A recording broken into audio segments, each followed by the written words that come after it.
Meus irmãos e minhas irmãs, paz e bem. A palavra de Deus hoje, a carta aos Colossenses, ela começa falando para o povo de Colossas que aceitastes Cristo Jesus como Senhor. Assim continuai a guiar-vos por Ele, enraizados, edificados, apoiados na fé, com ações de graças.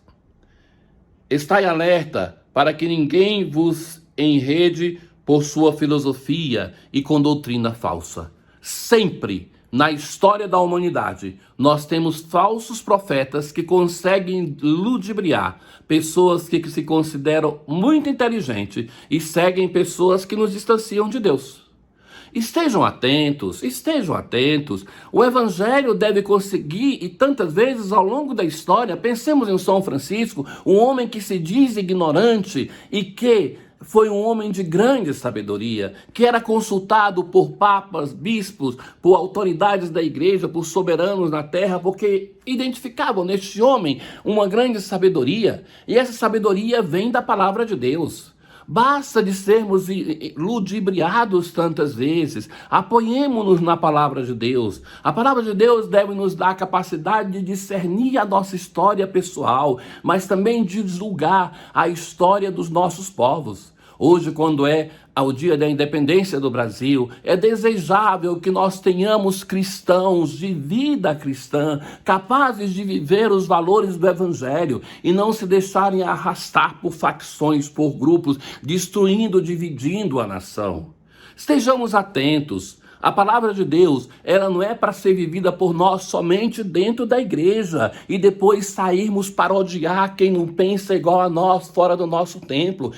Sabe que Jesus, ele se encontrou com pessoas que eram odiadas pelo povo de Israel, que eram considerados pecadores. Pensa naquela mulher cananeia que se propõe a recolher as migalhas. Pensa no apóstolo que Jesus chama, Levi, o cobrador de impostos, Zaqueu, a adúltera. Pensa em tantas pessoas que socialmente eram julgadas como a encarnação do pecado, em leprosos, em pecadores, em tantas pessoas que Jesus se encontrou e agiu com misericórdia. Não nos dividamos, irmãos meus, por causa de ideologias. Sim, se tornou uma moda no Brasil acusar que quem não pensa como eu é uma ideologia. Ou incompetente. Ideologia é uma forma de pensar que a ideologia atua ou a de outra. Então, em tudo isso, o que torna nós cristãos unidos é que nós cremos não em algo que seja uma ideologia, mas o Evangelho de nosso Senhor Jesus Cristo, que nos impele a amar a todos, não somente quem seja a minha imagem e semelhança. Então, hoje o apóstolo, quando fala, e a providência nos coloca em nossas mãos esse texto hoje, em que o apóstolo fala, não vos deixeis arrastar por filosofias, não vos deixeis arrastar por modos de pensar falsos, por doutrina falsa, mas baseando-se em tradição humana e remontando a forças elementares do mundo. Pois nele habita, em Jesus, corporalmente toda a plenitude da divindade. Então, sempre lhes dizia na carta aos Colossenses que o apóstolo tem no centro do seu discurso Jesus. Então, hoje, ele corrige a comunidade dos seus erros. E ele vai dizer assim, olha, é Jesus que é aquele onde habita corporalmente toda a plenitude da divindade. Continua o apóstolo. Com Cristo fostes sepultados no batismo, com ele também fostes ressuscitados. É nele, através do batismo, nós nos ligamos ao Cristo de um modo definitivo. A nossa vida se funde com a vida de Cristo. E se funde para que nós vivamos no mundo não carregados pelo mundo. Se funde para que nós estejamos no mundo, mas não sejamos do mundo. Não pode ser que nós participemos da igreja, mas no momento de falar sobre qualquer assunto, inclusive política, nós não consigamos ter uma reflexão que acrescente uma vírgula aquilo que pensam os ateus, que pensam aqueles que roubam a nação, aqueles que são homicidas, aqueles que fazem sofrer os pobres. Meus irmãos, este não é o Brasil desejado pelo Senhor. Não é uma terra de sofredores, independentemente de qual seja o político. Aqui não é um discurso de político, mas um discurso para o povo de Deus. Nós precisamos, na sociedade, também no âmbito da política, pessoas de vida de fé, pessoas de igreja. Eu agradeço a Deus, porque na minha vida eu conheci alguns políticos, talvez que eu conte todos em uma mão, que pessoas de igreja que terminaram o seu tempo de política, pobres, não se enriqueceram com a política, que não foram tragados pela tradição de corrupção que impera na nação brasileira e que devemos reconhecer, de injustiça, de pobres cada vez mais pobres e ricos cada vez mais ricos. Nós precisamos de gente de valor do mundo da política e precisamos de pessoas que não seja lá somente mais um dos tantos que nós temos, mas pessoas que em todos os ambientes, que seja o porteiro de um edifício, que seja no judiciário, que seja no executivo, que seja no legislativo, que seja um motorista de ônibus, que seja um religioso, precisamos que os valores da ética, da justiça, do compromisso pelo reino esteja presente.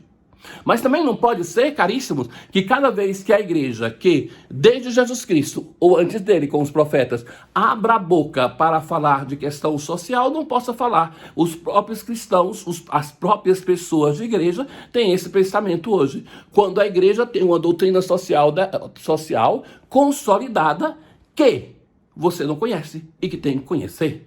O próprio Jesus, quando falava de questões de justiça, questão social, não era amado e apreciado. E todos os papas, ao longo da história da igreja, enquanto não tocam nesse assunto, são amados. Mas quando tocam, já não são mais. Então, atentos, porque nós vivemos num momento em que, se aqueles que podem falar pelos pobres, pelos sofredores, são calados até pelo povo de Deus, que vem para comungar na igreja e que não tem um vínculo com o Senhor, nós não teremos mais quem anuncie o evangelho. Nós não teremos mais quem salve os nossos pobres e sofredores deste mundo. Então, o Senhor, hoje, no evangelho, ele sobe a montanha para rezar. É de noite. Ele escolhe o local que é o local por excelência para se encontrar com Deus, a montanha, no momento por excelência de silêncio. E ali então, Jesus, ao amanhecer, chama os seus discípulos e escolhe os 12 apóstolos.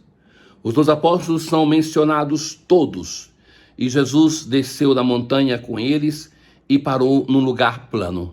Jesus desce para onde está o povo. Essa é uma característica própria de Lucas. Jesus que vai ao encontro do povo na planície para anunciar. No Evangelho de Mateus, por exemplo, Jesus ele vai para a montanha como o novo Moisés. Em Lucas nós vemos Jesus que desce com os apóstolos. E ali então vieram para trazer para Jesus todos os doentes e Jesus os cura. A multidão toda procurava tocar em Jesus, porque uma força saía dele e curava a todos. Irmãos caríssimos, hoje é o dia da independência do Brasil. Muito ainda precisamos fazer para sermos uma nação independente. Devemos sempre de novo reanimar a nossa esperança. De certo que a esperança cristã é uma esperança de uma vida nova, de uma vida eterna. Mas também nós neste mundo devemos ter esperança. No Brasil nós precisamos ter esperança. Nós devemos ser um povo da esperança, e não quer dizer que um povo que está sempre na expectativa de um futuro que para tantos não se realiza, mas que sejamos uma nação de esperança, uma nação solidária.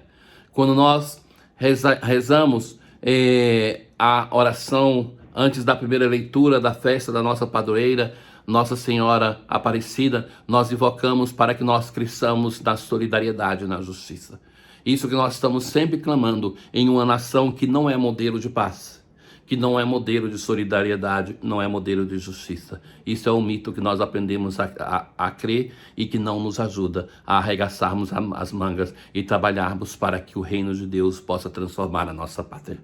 Rezemos pela nossa nação. O Senhor esteja convosco, Ele está no meio de nós. Abençoe-vos o Deus Todo-Poderoso, o Pai, o Filho e o Espírito Santo. Paz.